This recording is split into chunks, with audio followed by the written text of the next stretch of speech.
You're listening to the Well-Led Podcast.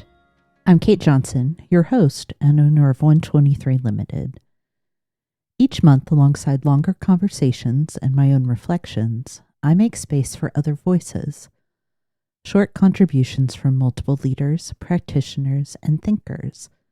I believe hearing a range of perspectives deepens how we understand what good leadership really looks like. This month, we're exploring clarity. And in this episode, you'll hear brief reflections from two contributors.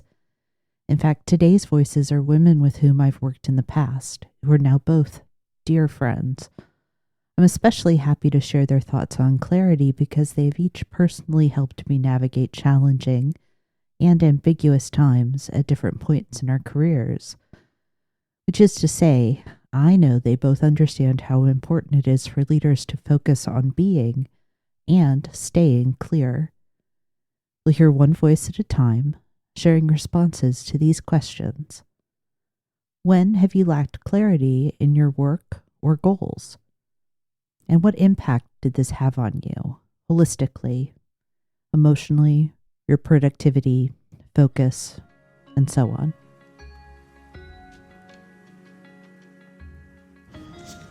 Hi, my name is Amy Stockman. I am a healthcare executive with over 20 years of leadership experience in a variety of roles and settings.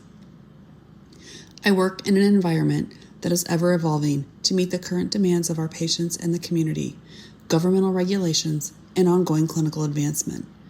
I love the topic of clarity and its impact of people. I often find myself checking, have I been clear enough am I asked of the team?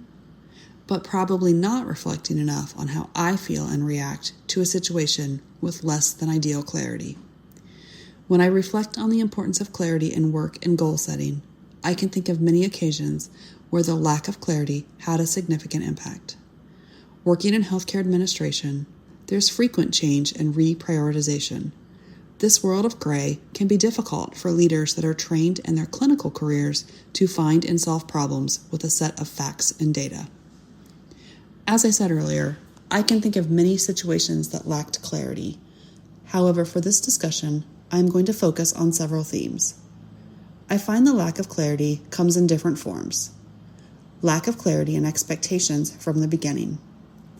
Expectations that change midstream due to new information, ideas, or priorities. And finally, expectations that are different from multiple leaders.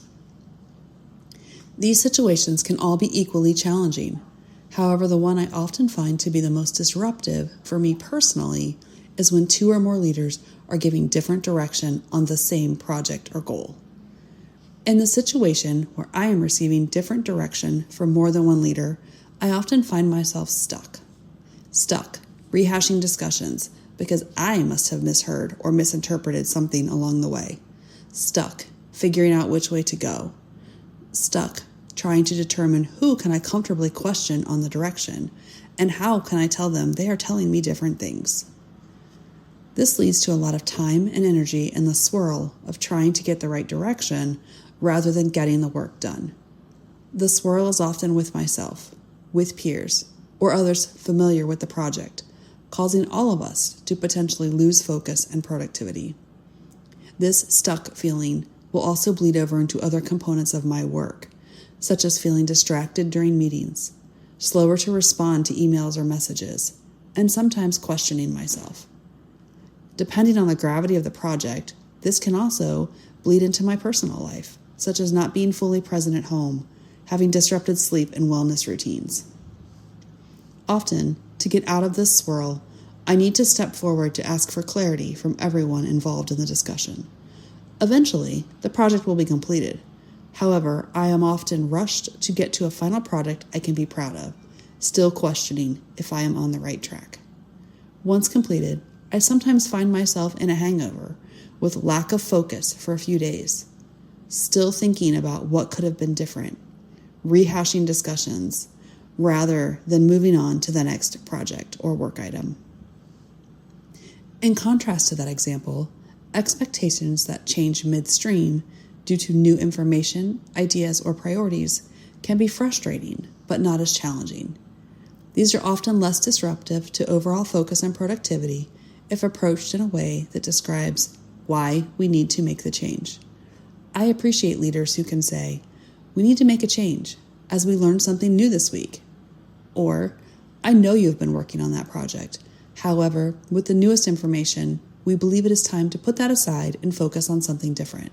This situation will still impact focus. However, I find it is short-lived and does not put me in a place of questioning myself. Each of these situations has the potential to have a profound impact on focus and productivity. I think the item that often is not thought of is that once out of the immediate situation, the lingering effects can carry on in the future. These can include ongoing lack of motivation and focus, or even worse, a lack of confidence in your work. For all these reasons, clarity is one of the key leadership skills to ensure goals are met, but more importantly, to foster a work environment where employees can thrive and feel good about themselves and their work.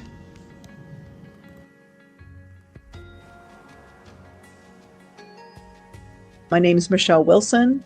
I am a senior manager currently with PricewaterhouseCoopers and am working with large healthcare organizations and other types of organizations when they are doing big change initiatives, tech implementations, or other transformational changes, and serving the clients that I work with as a change management consultant. So that's me in a nutshell. So to go ahead with the questions, the thought questions that you provided, when have I lacked clarity in my work or my goals?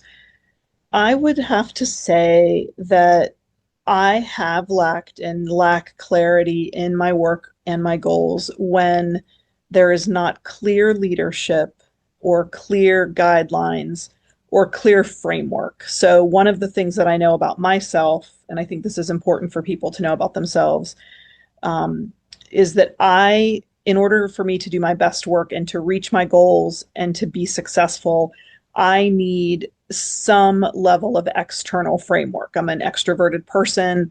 My world exists largely outside of myself.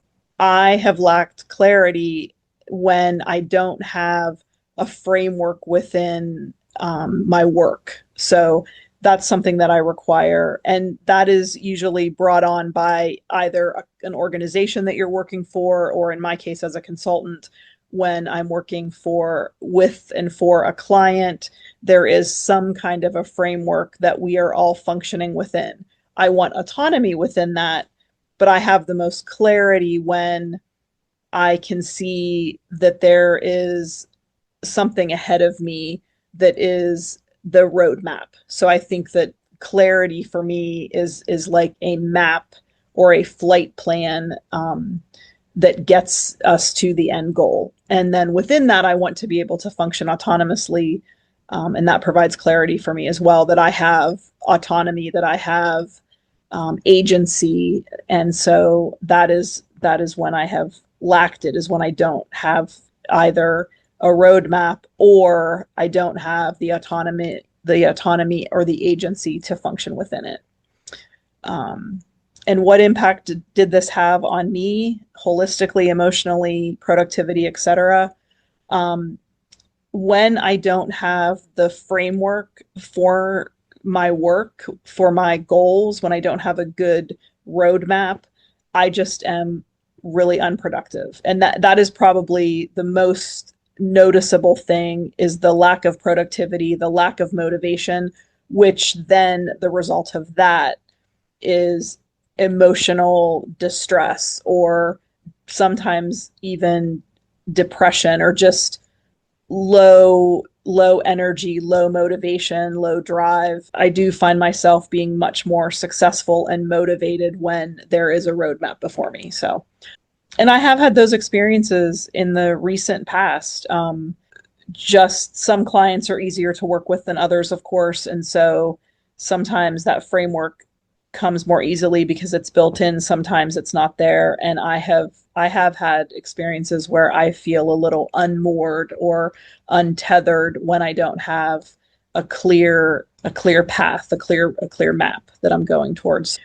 Thank you for listening. Thank you for asking the questions. Thank you for being someone who requests my thoughts on leadership, because I think that just being required, or being requested, I should say, to think about leadership does provide more clarity for me as a leader. So thank you for being someone who does that for me and with me.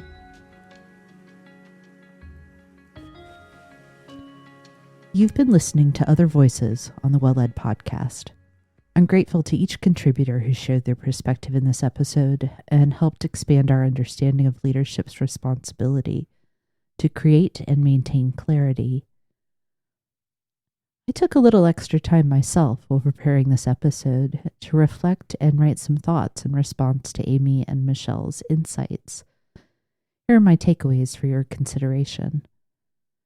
Clarity is born from expectations. Michele gave us the analogy of a road map. When you draw a map for your team, you give them an idea of what steps to take and what paths to avoid. We cannot skip over starting expectations and expect good results. Amy reminded us that expectations can change, and these moments require even more clarity. We ought not assume people will just know or follow along organically or intuitively. If we fail to reset or refresh clear expectations, we risk having a negative impact, not only on productivity, but also potentially people's well-being. In a similar way, when you share responsibility for results with another leader, it is vital for you to be in constant communication with your counterpart. This ensures that you avoid creating conflicting expectations or increasing confusion. Clarity does not start in the communication of expectations to people who do the work in these cases. It starts in those conversations between peers. You need this step to ensure that you are on the same page, asking the same questions, and communicating the same priorities. Clarity does not restrict or limit employee scope or agency.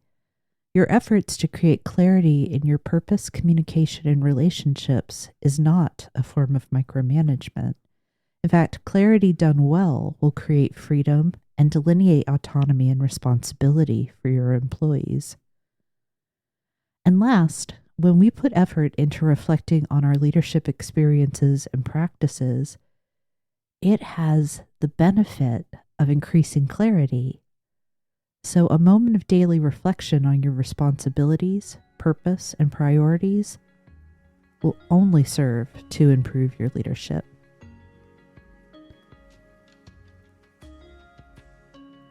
Thank you for listening to the Well-Led podcast.